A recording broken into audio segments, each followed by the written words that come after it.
अभिजित दिपके हा आंबेडकरवादी आहे असं समजल्यावर काही लोकांनी त्याला नाही ते ट्रोल केलं. त्याच्या आंदोलनात जाऊन त्याच्यावर हल्ले केले. त्याच्यावर शाई फेकून त्याचा अपमान सुद्धा केला. पण तो म्हणाला की माझ्या अंगावर फेकलेली शाही सुद्धा निळी आहे. हा माझा अपमान नाही तर माझा सन्मान आहे, कारण मी आंबेडकरवादी. अभिजित दिपकेंच्या आईंचे हे अश्रू हे त्याच्या प्रामाणिकतेचं उदाहरण आहे. त्याने सुरू केलेलं हे आंदोलन तो समता, स्वातंत्र्य आणि बंधुत्ववादी जय भीम जय शिवरायचा नारा संपूर्ण देशभरात गाजला.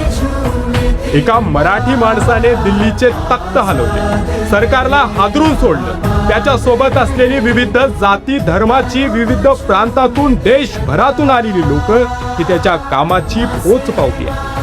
संपूर्ण महाराष्ट्रात